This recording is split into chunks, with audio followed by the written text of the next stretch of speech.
more than 3 times. We also have a list of arrests here for Mexican citizens, including possession of methamphetamines, burglary, resisting arrest. We have Venezuelans with a list of drug paraphernalia and large amounts of drugs in their possessions. We've had misuse of passports, fraud, misrepresenting themselves, concealing of dangerous weapons, and the list goes on and on.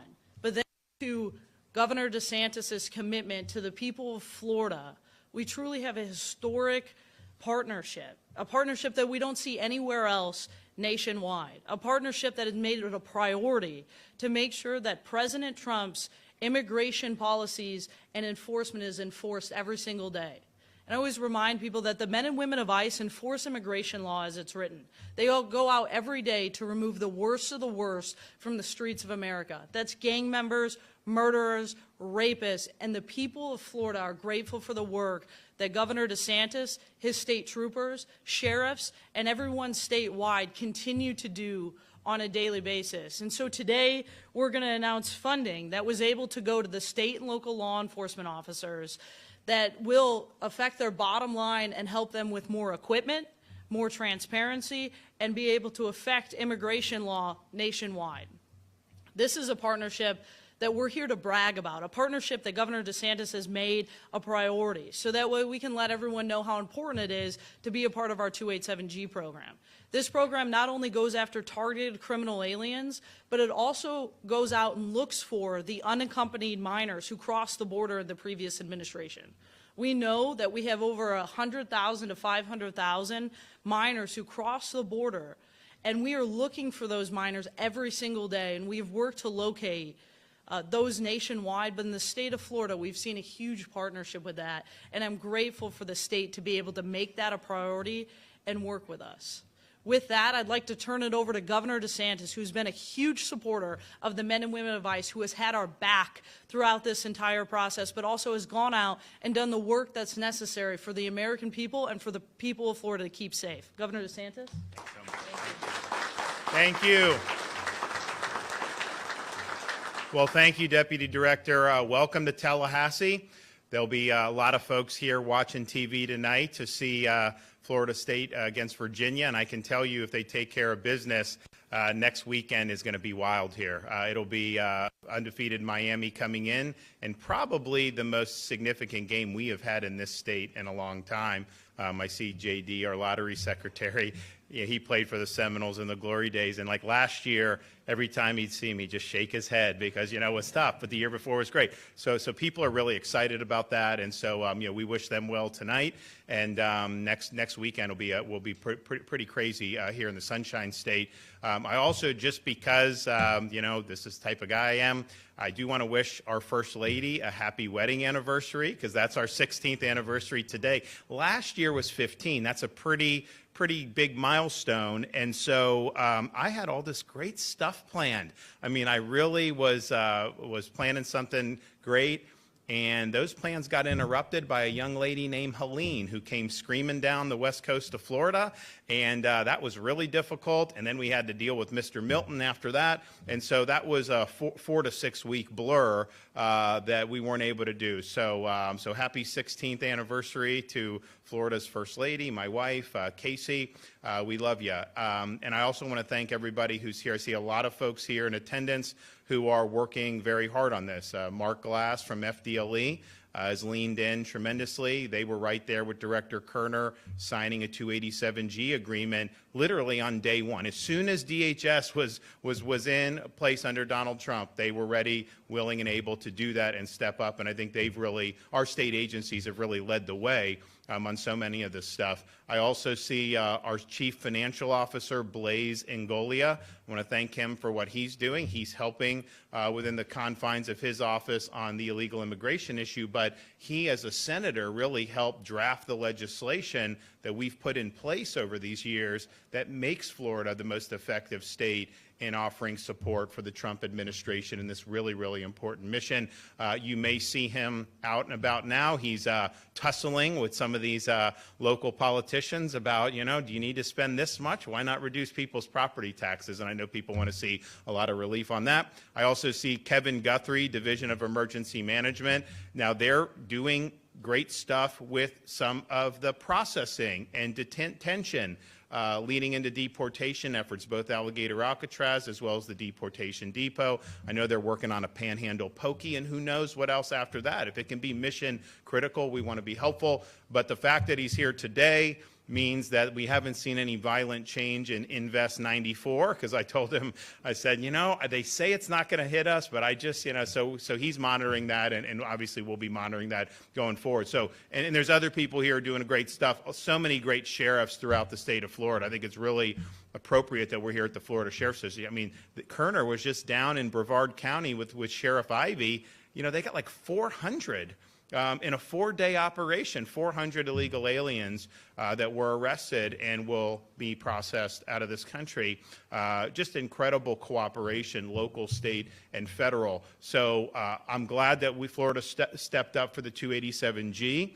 I'm glad we imposed a legal duty, and the Attorney General was quarterbacking this as the Chief of Staff in my office when we did the special session. But the reality is, you know, we do have a lot of folks that would want to be helpful. But when you have that duty, we say, here's the standard, all hands on deck, this is mission critical. That has been really important. And other states, I think, could learn a lot by what Florida's done in that situation. But when we've done all this stuff, you know, it's funny because you'll have people in the media, they never talk about how much money is being spent on liberal initiatives. It's just like you never want to mention that, right? But on anything with immigration, it's like, oh, how much does that cost? This, that, and the other thing. And the reality is, and what we said from the beginning is, this is supporting an important federal mission. These things, like the detention facilities and stuff, you know, those are going to be reimbursable. Our sheriffs are going to be able to get reimbursement. Our state agencies are going to be reimbursement. And some people tried to say that that wasn't going to happen. And I think today, with these checks, this is just the beginning. It's showing we're stepping up, doing the right thing.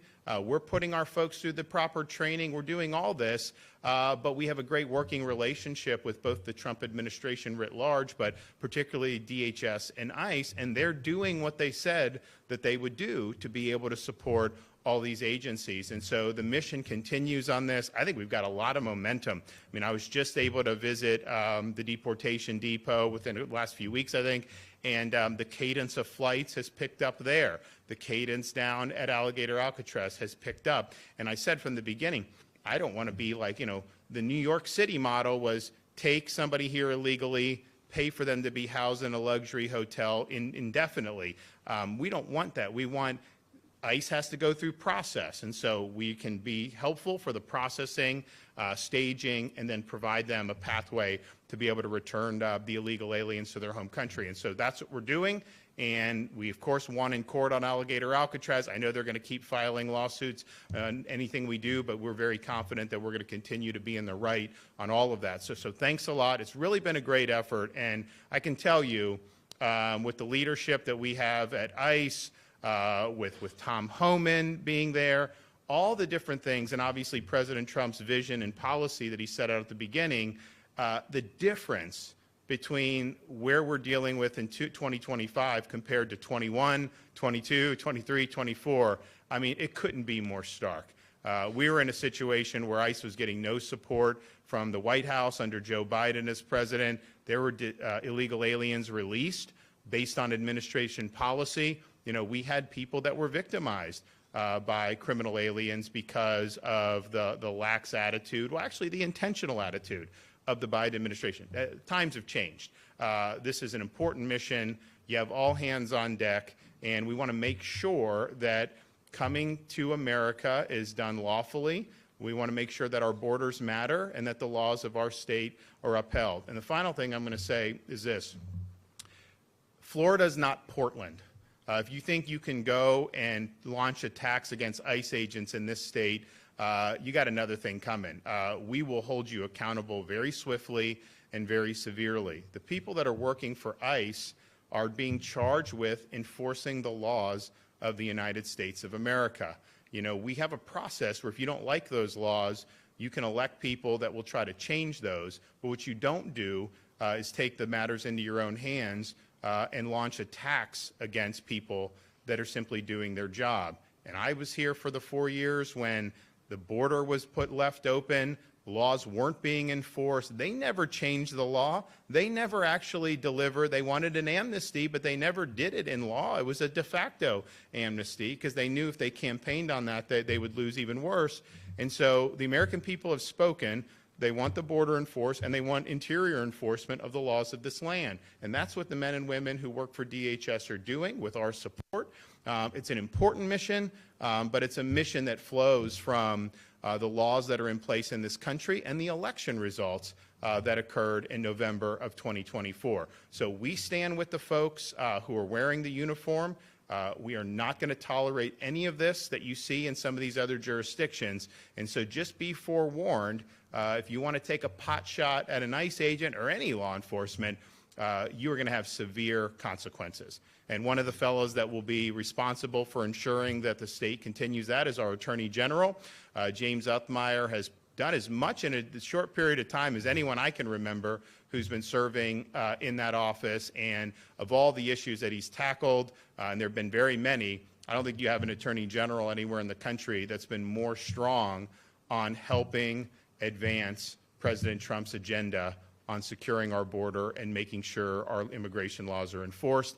And so it's an honor for me to be able to bring him up to the podium now.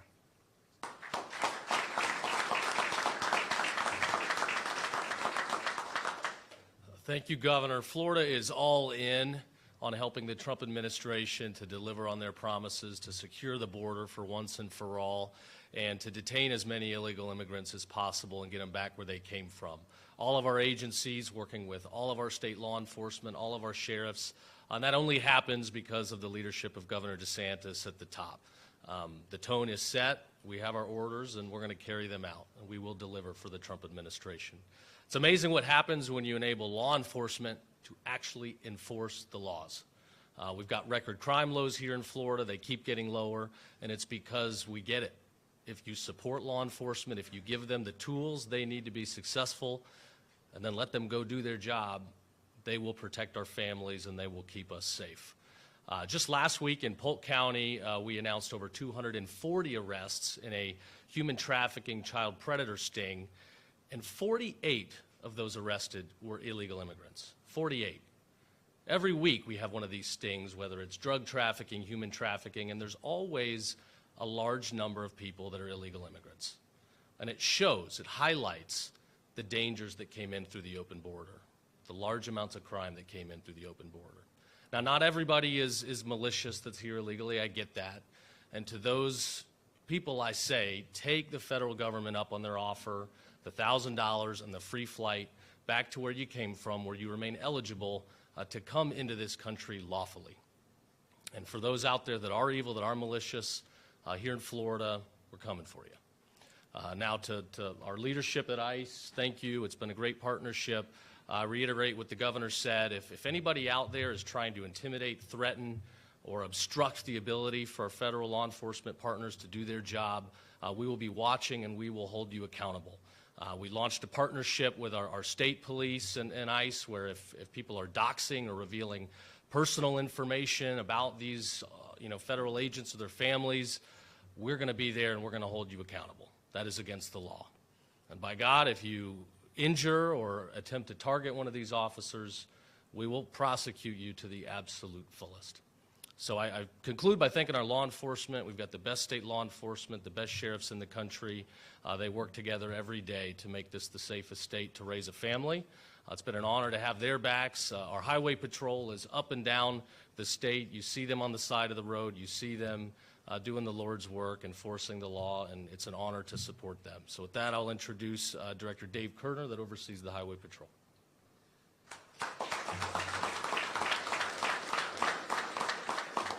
General, thank you for that introduction, and given my present company, there's really not much more that I can add to this dialogue, but I do want to take a moment because there's a part of my job and my responsibilities that I cherish, and that's being a part of this initial effort in the state of Florida to lead the nation in immigration enforcement. And that is happening because of the leadership of our governor, who's been the tip of the spear, leadership of our president, and just incredible partners at ICE, at DHS as a whole, Border Patrol.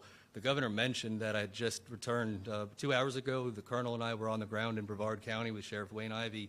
We apprehended over 400 illegal immigrants in 4 days. It wasn't just state troopers, it was agriculture officers. Colonel, excellent job. ABT agents, secretary, doing amazing work. It's FWC on the coastline doing their mission. It's FDLE targeting these criminal illegal aliens and going and grabbing them out of their places of work or home, wherever they're at.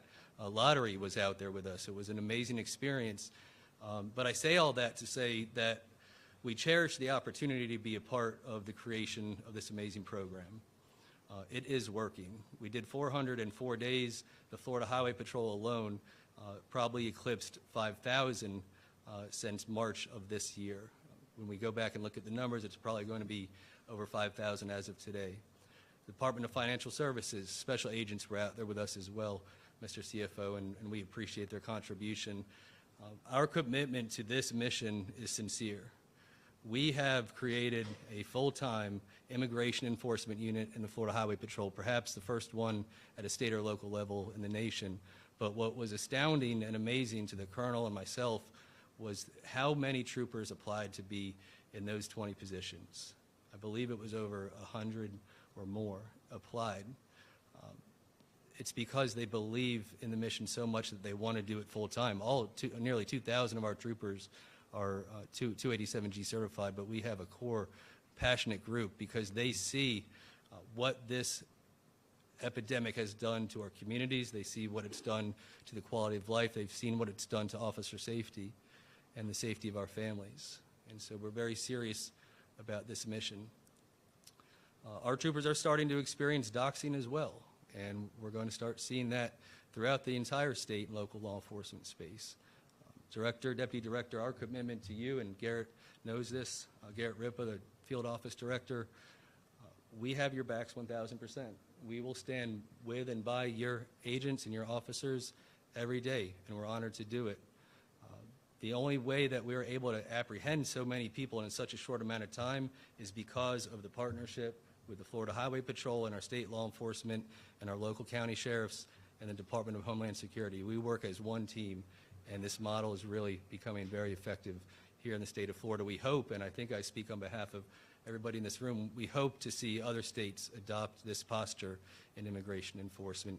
And then the final point that I'd make, especially with the CFO here, with the Florida Agency for Financial Oversight, we are honored, deeply honored to receive, I think it's $13.6 million today on behalf of the Florida Highway Patrol, not just because we can use those funds to make our operations safer and more effective, but that it's an investment in the right thing, and it's a recognition from the President, from you, from the Department of Homeland Security, that we are doing a good job in the state of Florida, and we're honored to be on the team.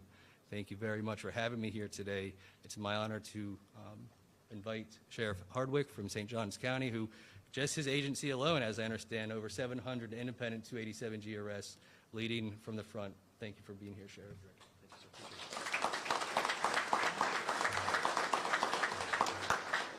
Good afternoon, everybody. Governor, Deputy Secretary, AG Director, our Executive Director from the FSA. I'll be honest with you. I had a notebook here where my entire staff, Logan, worked on prepared statements.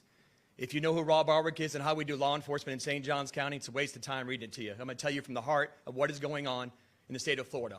And I'm going to tell other states to pay attention because it starts right here. For us to stand side by side because we're missing people that are standing shoulder to shoulder with me.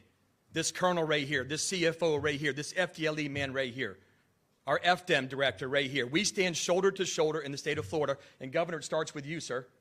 We got directions from the President of the United States to move forward with a mess that we had going on that was happening the previous 4 years. And we rolled our sleeves up in the great state of Florida, and all 67 sheriffs, no matter what your political background was, your race, creed, color, religion, sexual orientation, age, we stood side by side with the governor of the great state of Florida and said, we are all in, ma'am. We're all in the 287G program. I think as of today, 4,700 law enforcement officers in the state currently hold what they call a DIO status, Designated Immigration Officer. That's our partnership and commitment. But what we also did, sir, was we stepped up with our federal partners and said, you're going to reimburse us. We've heard that a lot of times, Deputy Secretary, before the President of the United States was current in office, and the governor supported us financially over the years because we never could wait for any more funding. We just drove forward with the mission. But, ma'am, you have stepped up, and a lot of these agencies, and I know it's not you, it's you and your amazing team, but we have got paid over the last 4 days, 3 or 4 days, with more coming in. The deputy or director says $13 million for our troopers, unfunded liability, but that's exactly what happened. But as we work together on this mission is not over. We're at the beginning of a long journey together. Our law enforcement officers are being threatened, shot at in the state of Texas, trying to murder us.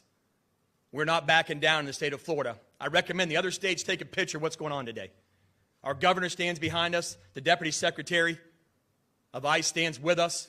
Our CFO, our commissioner of agriculture, our AG's office. We stand shoulder to shoulder in the great state of Florida. So here's to my brothers and sisters that don't have the privilege of working in my state, our state, Governor DeSantis' state. I recommend you get on board because you're behind the 8 ball. Our federal partners are sitting there with a checkbook ready to write. It's not lip service. It's real. We're not here for a photo opportunity today. We're here to tell you it's going on. It's actually happening, and we're being reimbursed. Governor, on a personal note, my wife, Kendall, and I got to thank you. The First Lady and yourself have been nothing but hands down supportive of the St. Johns County Sheriff's Office and our vision of what we got going on. It's been personal, sir, and you've taken care of us. I also want to take a moment to say thank you to the legislators. You've been phenomenal to the St. Johns County Sheriff's Office, but more importantly to our law enforcement in the state of Florida. Our Senate President, our House Speaker, it's a special thing we got going on here in the great state of Florida. Again, Deputy Secretary, thank you for giving us an hour of your time upstairs where she physically listened to some of the things that we can make better. And she didn't make a promise, she made an agreement. We'll make it better, Sheriff, and I know you will, ma'am. Without further ado, ma'am, I know you asked to come back to the podium, but thank you. God bless America, and God bless the free state of Florida. God bless America.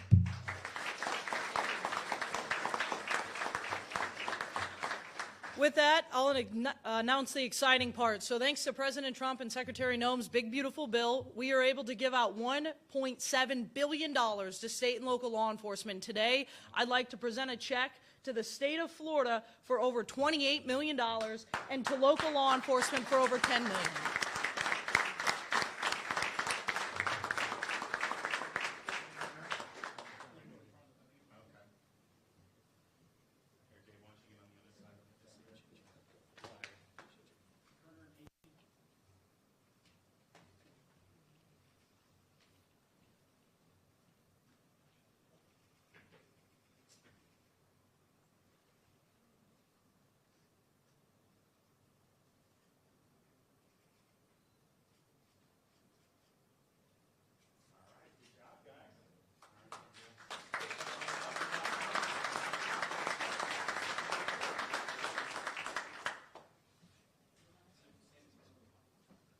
Which one are we going to do? We're going to in front of the lawn. Oh, right over here?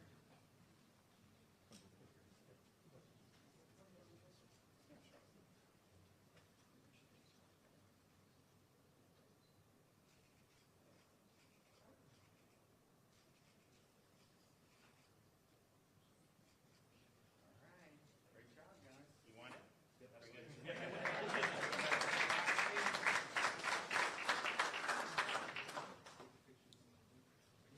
With that, again, thank you all for coming today. The governor and I, as well as the sheriffs up here, will take a few questions related to 287G. Florida had applied for reimbursement for alligator Alcatraz, and I was curious if you were anticipating that stopping operations in any way because of potential environmental abuse that you feel support alluded to. So Alligator Alcatraz is actually funded by a FEMA grant that the Biden administration used to bring aliens into this country. We're using it to remove criminal illegal aliens, but I'll turn it over to the governor to provide more information about Alligator Alcatraz. Well, so this is something that is it's the Dade Collier Airport. It is not a federal facility, and it is being staffed and run by folks under state control. So we don't have to do an environmental impact statement. There is no environmental impact because that would conflict with our overall policy agenda that we've spent so much money to help restore the Everglades, and actually have done more than anyone's ever been able to do. And President Trump's helped on that, by the way, because we did a deal this summer with the Army Corps of Engineers where they're delegating some of these projects to us. We can move quicker. So we already opened one of the pump stations. We're going to do another one very soon. Under Biden, this was going to take till 2034. We're now moving that 5 years earlier, where we'll have these SERP projects completed, and that's amazing. So we're doing great work there, but this is just a way to try to throw sand in the gears. This was a very liberal judge that did this. And so if you look at what the appeals court did, they stayed the injunction, which we obviously expected, but they did even more. They took the case away from the judge for now, because I think that the appeals court knew this judge is up to no good. She's going to try to manufacture something to try to throw sand in the gears of this. And so that judge has the case totally taken away from her purview. It is going to go to the 11th Circuit. Look, we will win this eventually one way or another. By the time this winds its way through, who knows what will even be necessary at that point. But that was not good. Now, what I would say to DHS is, yes, we know that's not true. We know we know the state doesn't need to do it. But I think our view is we'll just go ahead and do one real quick. I mean, in this way, it totally moots, even if they have a 10% chance of winning, it'll moot that out. But they're not going to do it. And I said when this happened that the result would be the result. And for people that follow what we do in Florida, this is nothing new.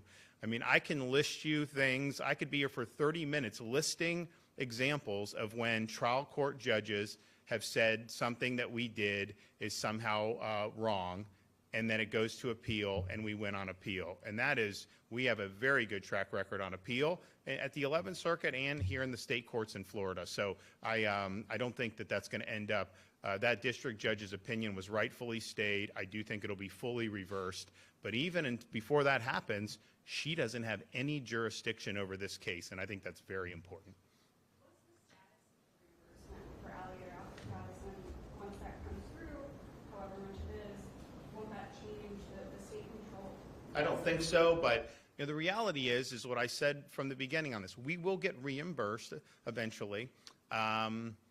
Sometimes these things, although I saw Tom Homan the other day, and he's just like, send us your reimbursements. We got a lot of money now. We want to help you guys.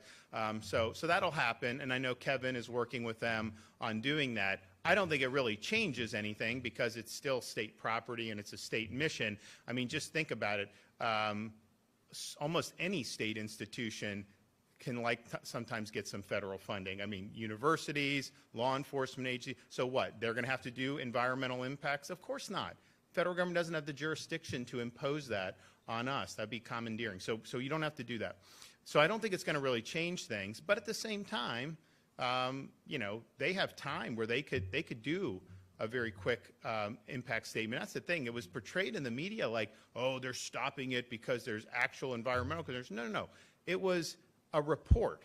It was a procedural thing that the judge hung her hat on, and I don't think it's valid, but I also know that if they were to just do it, we know what the result of that report would be, and then it kind of moots out that argument. And there's going to be other things that they're going to try to do on this. But I will say the cadence is good out of there. They're moving detainees out of there. They're moving people out of deportation depot. What's the cadence of the flights at deportation depot, Kevin? Pretty good, right? Next week will be at 5 a week. 5 a week. So there you go. That's up there in Baker County, up in Northeast Florida. So this is what it's really all about. It's a great partnership. And again, we don't decide who goes to these facilities. That's ICE. But then we have the ability to help process, offer them an off-ramp to go somewhere else or go back home if they don't want to go, and then have them staged so that DHS can take and fly away. At Alligator Alcatraz, that's very easy because that's like 2,000 feet away. You just take them to the runway. At Baker, you got to move to Lake City. They've also done some stuff out of Jacksonville, Cecil Field. It's not like it's a huge burden, but it's just a little bit more with having to do the transport. But that cadence has been very, very positive. And so this is a really good example of locals cooperating with state on a mission, but then the feds cooperating with us to be able to get this done. And it really is a model, I think, for the rest of the country. And I've said the reason why I did this back in January is because I said, President has a mandate on this issue. He's articulated a vision. Just with what the federal government has now, at the time, even with more resources now, they are not going to be able to achieve that vision if local and state are not on board with this. And so we viewed it as really important that we did it. I don't think it could be fully successful in Florida without our police chiefs, our sheriffs, and our state agencies working in lockstep, and that's what we're doing. Gov DeSantis, how many people are currently being held out here after arrest, and whether any women and children? It's all military age males, I think, at this point. And the census goes, it varies. But what I will say is we're getting to the point where the folks that get processed in there, you know, there's a pretty quick turnaround. And that was the vision from the beginning. My job is not to just put people up indefinitely. That's what they were using those funds to do in Manhattan. That's why, like, people would go visit New York City. It was hard to get a hotel room. When people went to the Army-Navy game in Foxborough a couple years ago, like, the veterans couldn't get hotel rooms because the Massachusetts governor put all the illegals in these hotels, and we're doing it at taxpayer expense. So that's not our vision. Our vision is to be able to help. Now, what ICE has to deal with, there's a lot of bureaucracy involved with this. And, you know, it makes the issue tough because you can have a president like Biden open the border, neuter interior enforcement, 10 million people come in, then you have a president elected, President Trump, on the agenda to clean that up and stop it. But it's not as easy as just snapping your fingers. It's easier to violate the law and let them in than it is to enforce the law and get them out, because there's all these different things, regulations, bureaucracy. And there is due process. People say there's not. They are getting due process because there's lawyers, there's a whole bunch of stuff involved. So it's a big maze that they have to deal with at DHS. So our role is to really help facilitate that. We understand that they just can't just find someone on the street and immediately. They do have to go through a process. That's the whole reason why we're doing all this. But we want to make it as efficient as possible so that we can get the job done. Do you have anything more to add before you head up? So, but this is very quick turnaround. I mean, for the federal government to turn around money this quickly, I don't know that that's ever happened in that. And so we're appreciative of it. But honestly, we did expect it because I knew when we would talk to the administration, this was something that was not questionable. They were going to be there. They were going to be helpful, and they appreciate everything that we're doing in the state of Florida. So I hope everybody has a good weekend. What is it, 7:30 kickoff tonight in Charlottesville? Should be an interesting game. Take care.